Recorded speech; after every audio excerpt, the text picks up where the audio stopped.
It's been my practice for a long time when there's a wedding to wear the flower the next day, and I want to congratulate Nick Joles and Candy Slade, who were united in marriage here yesterday afternoon, and to those of you who are friends and family to them. The Bible is unique in what it doesn't say as well as in what it does say. The Bible simply says that in the beginning God created the heavens and the earth. No more profound statement has ever been made.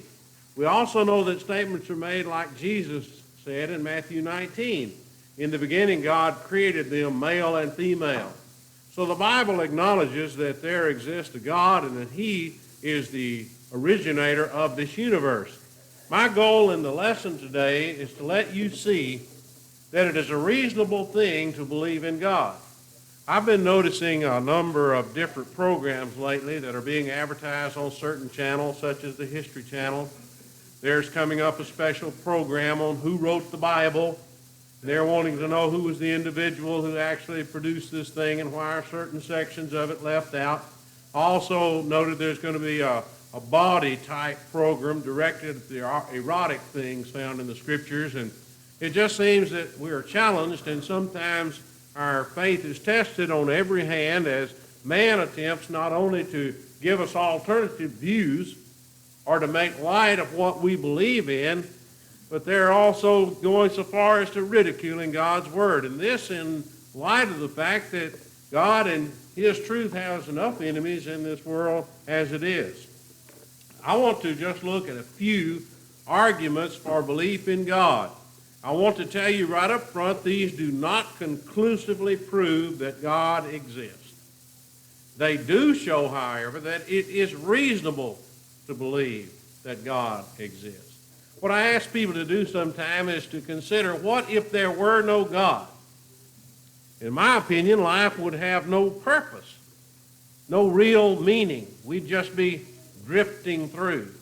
And if someone pointed out to me by way of objection that atheists have a purpose in life and many of them maintain a moral standing, I would say, for what?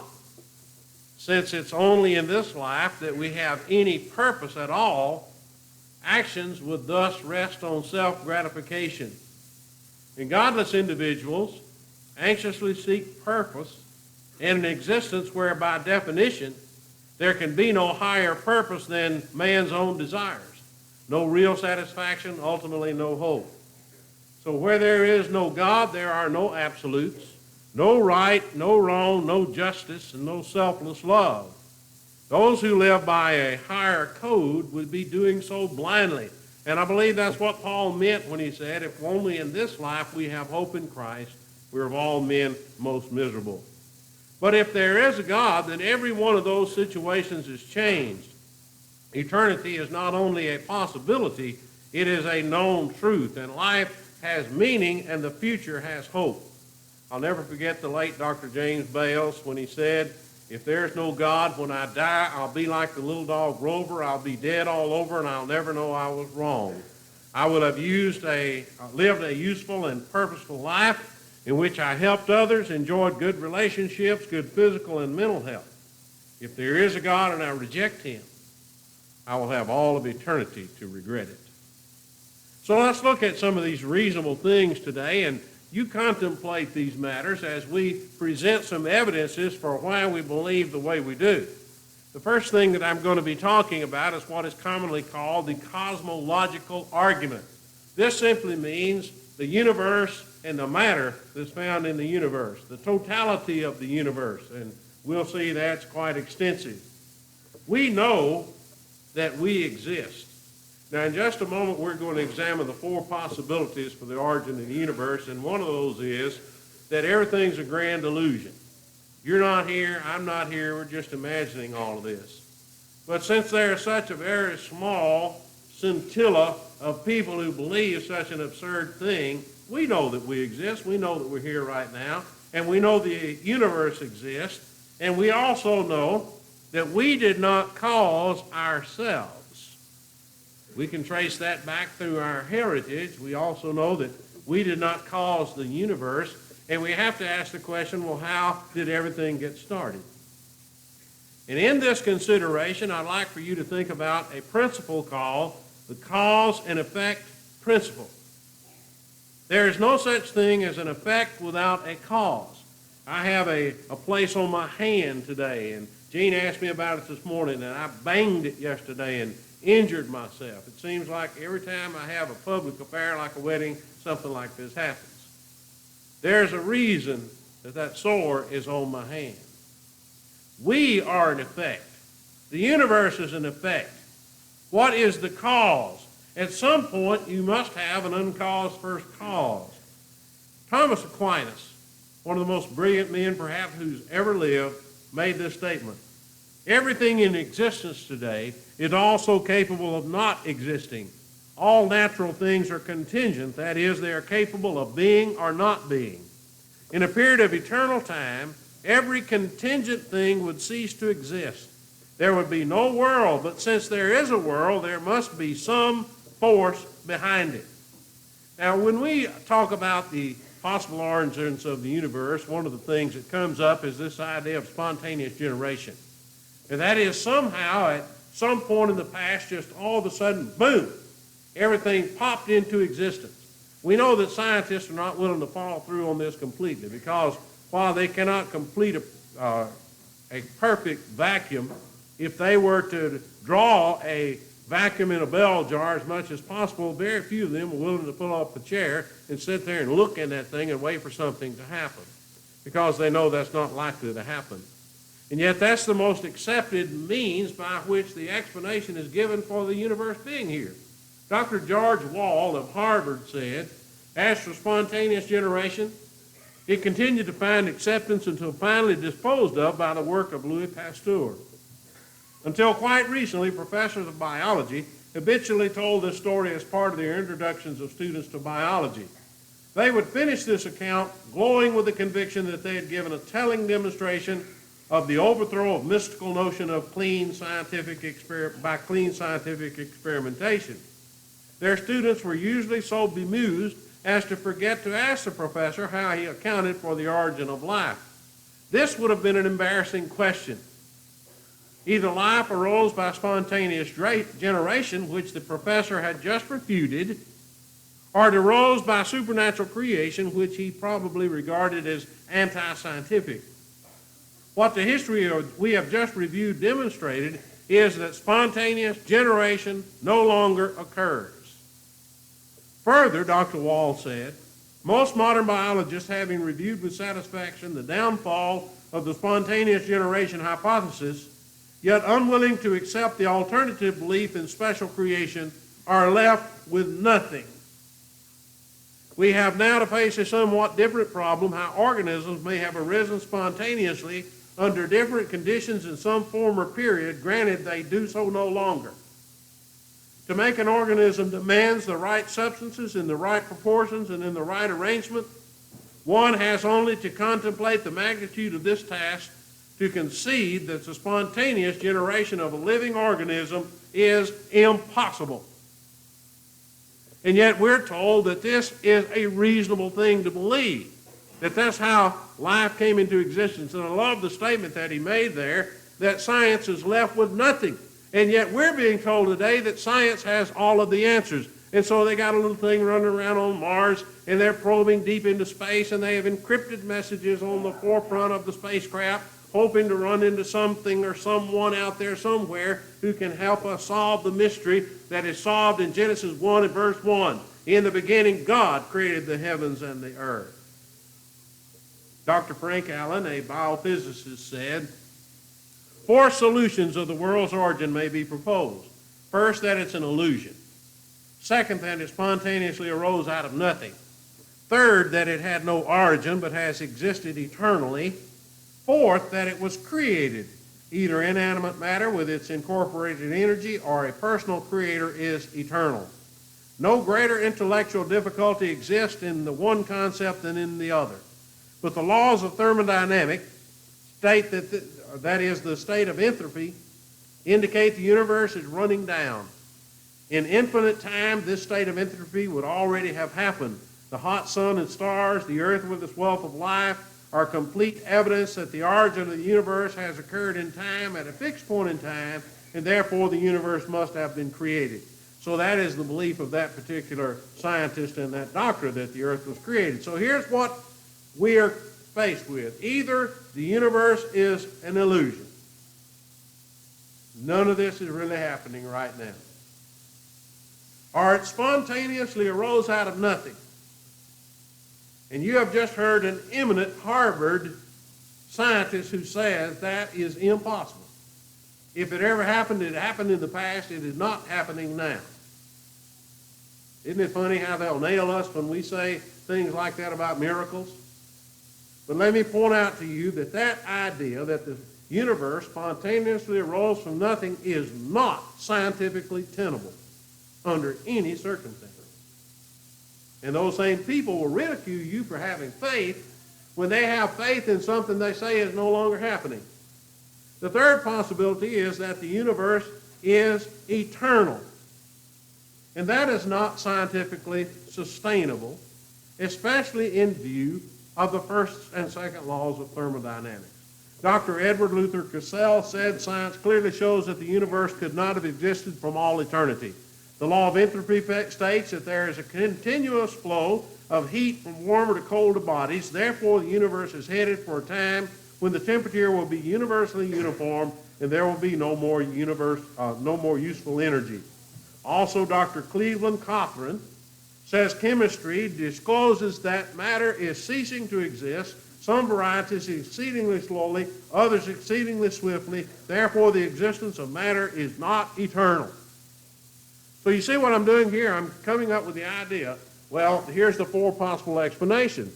It's an illusion, and no one is really serious about that, it seems. Or it is spontaneously arising out of nothing, and yet scientists are telling us that that's impossible, it cannot be, it's not scientific, and it didn't happen. Or the universe itself is eternal, and scientists are telling us there are scientific laws that prove that cannot be. So that leaves us with the fourth possibility, and that is that the universe was created. And these same people will say, oh, we can't take that because that's not scientific.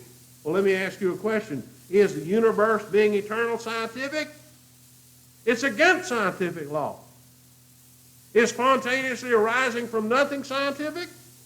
It's against all known scientific law. So what it's going to take for you to embrace whatever position you choose to follow is faith. You're going to have to believe that something happened even though you have no evidence for it, not even in the scientific world. And those same people will turn to you when you say, my choice is I believe there was an external agent, there was a God who created the universe, and they'll say, well, aren't you pitiful? You have to have your crutch. You have to fall back on that comfort of religion to help you understand the meaning of life. These people are almost totally inconsistent. I'm telling you that to believe in God is just as reasonable and it is just as scientific as anything else that has ever been advanced or proposed as to how this universe got here. And there's a lot more to be said about that, and I'd be happy to say it if I ever have the opportunity to meet with you privately. Then there's this idea of prime mover. We know that perpetual motion does not exist, although there's always someone who's trying to come up with that perpetual motion machine. All movement has a cause, and it has a start. Something has to originate and sustain movement in the universe. And since this universe is out here just clocking, it's getting it in a precise pattern, what is that something, or may I suggest someone? All things being equal, no object will move until some force is exerted against it. Now, if I took a ball and put it on the Lord's table here today, and there wasn't any gravitational forces or slam to the table or whatever, it would sit right there, and you could come back 10,000 years from now and still be sitting there. But if you observe that ball is moving across that Lord's table to bounce off on the other side, you can be sure of one thing. Something moved that ball. It may have been wind. It may have been an earthquake. It could be someone moved it. Also, things in motion eventually stop. Why hasn't the universe stopped? If there was indeed some prehistoric explosion, and that's the cause for the effect that we have of movement, how can it be said that it takes more faith to believe in God than the faith that somebody has that there was an ancient explosion when there was nothing to explode? No effect is greater than its cause. Here are some of the different explosion theories. There's the nebula theory, which says that the universe originated from a spinning cloud of cosmic dust and gases. I'm telling you that assumes the preexistence of matter. Because where did the spinning cloud of cosmic dust come from? Then there's a planetesimal theory that a near collision of two giant superstars produced our universe. Once again, that assumes matter existed without any explanation. Then there's the Big Bang theory. There was a powerful explosion in a primeval mass. That assumes the existence of the primeval mass. And I would like to point out to you something that was written by Fred Hoyle. I have little hesitation in saying that a sickly pall now hangs over the Big Bang theory. When a pattern of facts becomes set against a theory, experience shows that the theory rarely recovers. Janat Naklilard, an Indian professor of cosmology, is a leading theoretical physicist who also shares this view. Summing up his worries about the Big Bang theory recently, he commented, "Astrophysicists of today who hold that the ultimate cosmological problem has been more or less solved may well be in for a few surprises before this century is out." I think some of us are really unaware of just what extent people will go to try to avoid belief in a personal God, an acceptance of this book that he has given to rule and guide our lives. I'm quoting from a paper published at our local university back some time ago called the Powwow. And there was a controversy on campus about some of these matters, such as the origin of life and mankind. And here's what was written by Brian Gallant. Early life on Earth arose from an organic soup. In this soup, the first processes of life occurred under the physical action of heat, electrical sparks, ultraviolet light, carbon, nitrogen, and hydrogen, which combine to form simple components of proteins and nucleic acids, the building blocks of life. Then through the catalytic action of certain clays, these nucleic acids entered into a symbiosis with protein molecules to found a reproductive system. This was the beginning of life. I'm going to tell you something right now. If you believe something like that, you got more faith than I do. When God says in the beginning, God created the heavens and the earth. Then there's this continuous generation idea, and that is matter is constantly being produced by some process that is unknown. There is no evidence whatsoever that could happen. It violates all known scientific law. Then there's a steady state theory, and that is that matter is eternal. It's always existed. This violates the laws of science. So what about this? God, a being not limited by time, energy, or scientific law, created the universe. I will tell you that must be accepted by faith. It is not scientific, but neither is anything that they have proposed, so your belief that there is a God is just as reasonable, and in my opinion is more reasonable than anything else that has ever been advanced. For instance, consider biological life. If you go with a non-God point of view, you will say it's a result of chance chemical reactions, as we just read. And the believer's viewpoint is that a supreme creator purposed it. What about human life? Well, those who don't believe in God would say at the best, it's the end result of total chance. Whereas believers say, humanity is the highest creature and possesses a soul. What about moral values? Those who are of a non-God persuasion would have to say this is relative and situational. Those who believe in God would say that they're absolute. They have been set by God, and they do not change. Those who have a non-God point of view would say there is no God, And those who have a point of view of believing in God will say, not only is there a God, he's personal and he's loving. Well, let me ask you a question to think about this morning. If matter could suddenly somehow come into existence from nothing, which is scientifically impossible, there's no known process whereby anything like this is happening. It requires total faith to believe it. But let's say that such a thing could happen. How much matter could pop into existence from nothing? I'd be pretty impressed with a thimbleful, I'll tell you right now, or a whole lot less than that. Now, you know light travels 186,000 miles per second. The light that leaves our sun, which is 93 million miles away, takes about 8 minutes to get to the earth. And our sun is one of 100 billion in the Milky Way galaxy. Now, I don't know about Einstein's theory, relativity theory, that sort of thing. I don't know what would happen if you exceeded the speed of light. But let's just play with some figures for a minute. Let's suppose that you went at warp 100. That's 100 times the speed of light. 18 million miles per second. It would take you 300 years to reach the center of our galaxy. And the nearest other galaxy is the Andromeda, which is 750,000 light years away. And it's estimated there are 2.5 million galaxies, each containing 100 billion stars. This is an incredible amount of matter. Is it any more unreasonable to believe that God created it than it just popped into existence? And I have a question for you. What's at the end of that universe? Is there a wall? What's on the other side of the wall? So when we contemplate things like this, we look at the vastness of the universe. When we consider the alternative suggestions that have been made, one thing stands out clearly.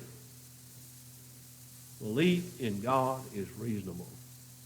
We're not a bunch of pitiful do-gooders gathered here today to partake of our crutch and to prop one another up because we're basically ignorant and we've lost our way and we don't understand anything about the purpose of life or the universe and all that nonsense.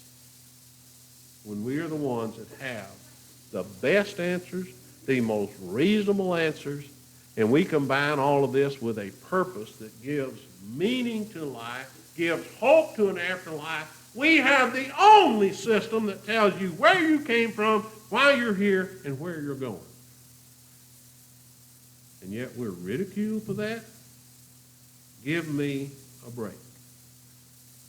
This universe of matter contains other effects that need an explanation as to their cause. For instance, how do you give a physical explanation to moral values?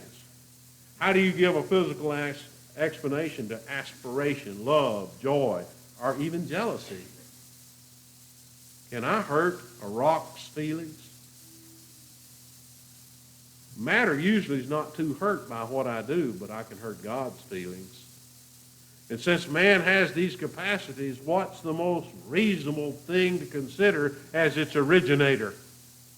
But there are so many more things to consider. We won't have time to look at them all. But what about in order for our universe to come about by chance, we'd be faced with infinitesimal odds. But what about just for the earth itself? Right place in the galaxy, 1 in 5, the right place, right kind of star, 1 in 1,000, the right kind of mass, 2 in 9, right kind of distance from the star, 1 in 10, the right kind of spin, 1 in 9, the right kind of tilt, so forth. All these odds, when finally added up by scientists themselves, will amount to 14,580,000,000. And that's not taking into consideration necessary conditions such as the atmosphere, the balance of chemicals, the mass-to-water ratio, absorption of heat, and so forth. Someone has said parachute clubs have often stated that the odds of surviving a fall without a parachute from 10,000 feet are 1 in 10 million. The odds of there being a planet Earth situation as it is by chance with the few perimeters we have included are 1,500 times worse than surviving a fall out of a plane at 10,000 feet without a parachute. How many of you are willing to jump out of a plane without a parachute and take that 1 in 10 million chance? And yet there are those who will do that 1,500 times more when it comes to their soul. There may be people in this audience this morning who are debating whether or not you believe in God. That is your right. But maybe you're hesitating and really involving yourselves in a decision to serve that God. Get the facts. Look into the situation. You'll come to your conclusion quick. It is completely reasonable to believe in God. Consider the earth. It's tilted at an angle of 23 degrees. If this were not so, the water vapor from the oceans would go to both the north and south poles, condense and pile up mountains of ice. If the sun gave off half as much heat, we would all freeze, while if it gave off twice as much heat, we would all be roasted. If the moon were only 50,000 miles away, the tides would sweep over the highest mountains. If the earth rotated on its axis at only 100 miles per hour instead of 1,000 miles per hour, we would freeze during the night and burn up during the day. If the crust were only 10 feet thicker, there would be no oxygen to breathe. If the ocean were a few feet deeper, all the carbon dioxide and oxygen would be absorbed and vegetable life could not exist. Could such a combination of things occur by chance to form an earth where men and women could exist?